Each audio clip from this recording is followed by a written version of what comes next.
Welcome back. Jose Otero here with Brian Altano and Per Schneider. And to kick things off, my man, Brian Altano, is going to give you his 5 Nintendo E3 2015 predictions. Last week's show, Per and I traded some. Marty Sleva was a guest on the show, also gave us some of his. Okay. So, Brian, paint me a picture. Well, we gave you a lot of time to prep for this. Yeah. At least 3 minutes. 3 minutes. Yeah. Maybe a little. So these are going to be amazing. So this is a hybrid between what I want and what I hope. Because I think what I think is going to happen is very different than what I dream will happen, right? Well, Brian, let's be fair. Predictions for Nintendo are pretty much like you just throw stuff at the wall to see what sticks. Zelda, Star Well, no, Fox. but I mean in terms of that, you can't always predict what they're going to throw out there. Like I never would have guessed Amiibo a few years ago. I never would have guessed like the Animal Crossing House Arrest Edition, any of those things.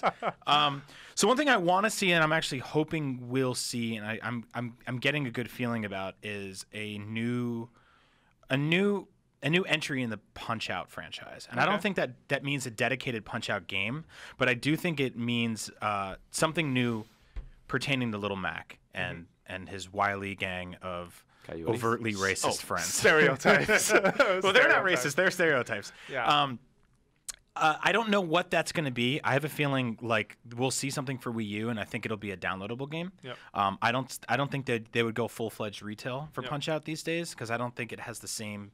I think they played that nostalgia card once a couple years ago with Punch-Out for Wii, which is sort of like it out of the park. And they did a great job. Games developer, props to you guys. You crushed it. What are they working on now? They're working on something for Nintendo that they haven't said. At least a couple of, I think it's been over 6 months or a year ago. Like they had a statement saying, "Yep, we are pledged to working with Nintendo on future stuff. That is all," and that was it. They've been quiet ever since. I will say, I did run into some folks who may work for that studio at a Destiny panel once at GDC, which I thought was curious. But the thing is, at GDC, developers go to all kinds of panels. Right. So would that mean they're working on a sci-fi game? I don't. So Destiny's coming to Wii U. Got it. Yeah, we got it. No, I think it's going to be Punch-Out cross Final Fight. That would be fun. That sounds awesome. I know. I love making super specific predictions that can never come through, because if it happens, man, it's like the lotto. I mean, like a side-scrolling Punch-Out beat-em up about With Little Little Mac Mac training. Yeah. Would be awesome. Yeah. Like he leaves the boxing gym and he finds out that the Mad Gear gang has taken over the city and stolen his girlfriend, and he has to beat the crap out of all of them. And like pink-haired Princess Peach is Why has attacking. Final Fight Cross Double Dragon never happened? I don't know. I don't know. They just run on different blocks. Different sides of town. Yeah, different sides. They're two interpretations of the same story. Pretty much. Yeah, and it's also like you can't merge the universes. It's like Billy and Jimmy Lee. They don't want to hang out with the mayor. They're in high school. True. They want to like smoke cigarettes behind the gym. Okay. Number 2, and this is a weird one because it goes to something bigger, but I predict that they'll announce and show a Legend of Zelda amiibo set, a dedicated one. Now, you're probably saying, but amiibos have to work with games. So I think they will work with the game, but it won't be a new one. I think they'll either patch in existing amiibo support into Majora's Mask in some capacity, or they'll do something with Twilight Princess. I think the Majora's Mask one, the ship has sailed. You but think it's done? Yeah, but I mean, last show, I don't know if you heard my prediction, but I said Zelda Maker. It's gonna be a thing. Yeah. That'd be cool. So Zelda amiibo works with Zelda Maker. Maybe. Yeah, I mean I think we're a long time away from seeing something like that happen. I would love to see Zelda Maker. I mean, that would be fantastic. I mean, I think as long as you're making dungeons, you're okay. You're not making overworlds. You're not making right. Kakariko Village. You're making Well, it would have to be dungeons. 2D top down, right? Yeah. And we said the art style, or I said the art styles would be The Legend of Zelda, Link to the Past, A Link Between Worlds, and you could probably throw in the Four Swords somewhere. Somebody had faked something over the weekend, which was that Twilight Princess Street Pass that someone was playing it on 3DS. Yeah. I know it's Skyward Sword, right? Yeah, but Skyward Sword, right? No, it was Twilight Princess on 3DS. It was Twilight Princess 3D. That's what it was. Yeah. So I mean, ever since we read about I heard about the Zelda delay, I've had this hunch that they're going to put something in place to kind of satiate console Zelda fans for a little while between now and then. Zelda Maker, believe. I don't think it's that. I'm just pushing it. I hear you. I think in the meantime, you take something like Twilight Princess or Skyward Sword. But wouldn't you worry that putting in a Zelda in its place would signal for some people that Zelda Wii U is not for Wii U?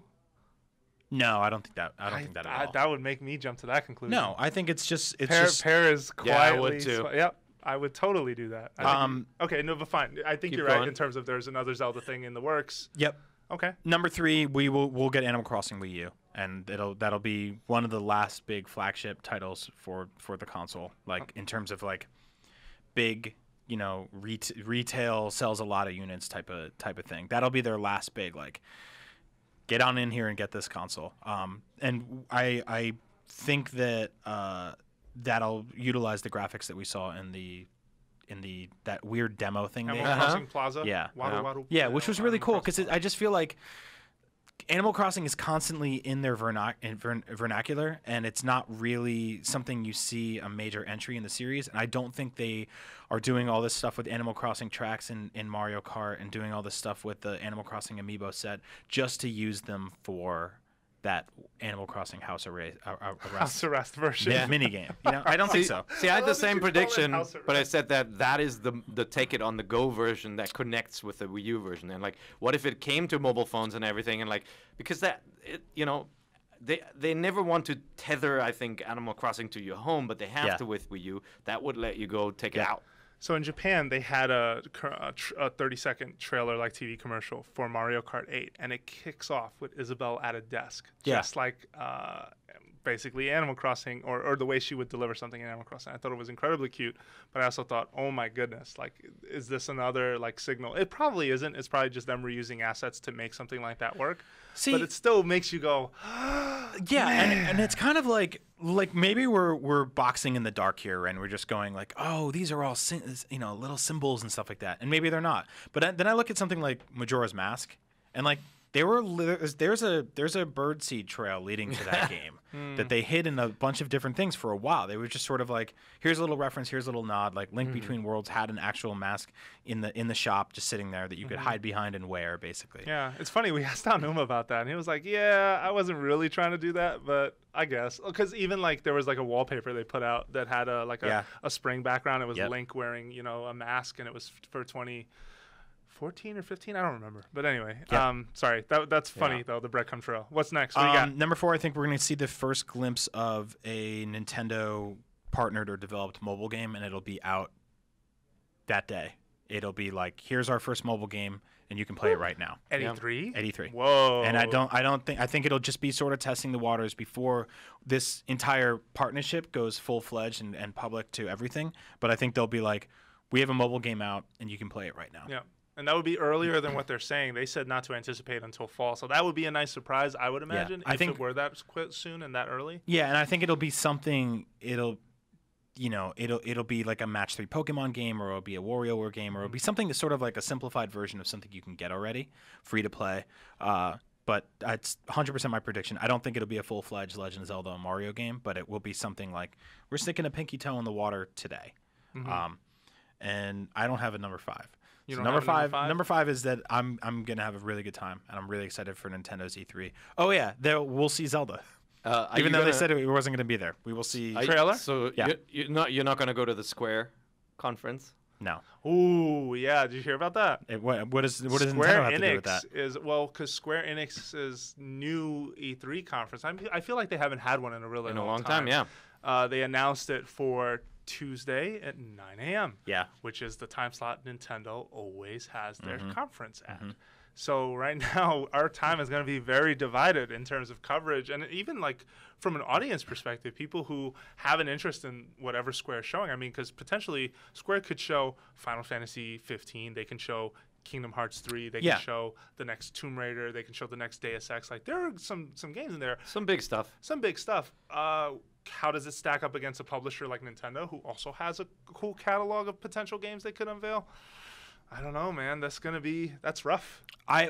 Someone's got to move. I mean, for me personally, like I gravitate more towards Nintendo than Square Enix's stuff. Sure. But that is a huge crossover of audiences there. So you're going to tear a lot of people in half. It's very difficult. Kingdom Hearts is a big deal, I think, to old school Nintendo fans for sure. Yeah. And I mean, So I love what I've seen of Final Fantasy. I loved the last Tomb Raider. I can't wait. Deus Ex was a great game. You can actually play that on Wii U, right? Yeah, that's right. Yeah, that's a good game. They did publish it there. Play it if you haven't played it. Okay. Yeah, that sucks. I hope they figure out how to get around the issue. But otherwise, we'll have to develop a player for our homepage that has 2 streams and can switch. I do think Nintendo will end their press conference, and this is just me being like just the childish dreamer that I am, but they're going to say, hey, I know we said that we weren't going to show you any more Zelda, but let's just give you a glimpse into the world of Hyrule. And then you'll see like a 30-second thing that's just like, yeah, we promise it's still happening. We're still working on it. I know you're excited. See you next year. Goodbye. Yeah. And then everyone loses their mind. Yep. Just like last year. I like that. They said it's That not was your going to be fifth there. prediction. Yeah. Yeah, Okay. good job. Nice work. Sure. Thanks, guys. All right, Thanks for so having me.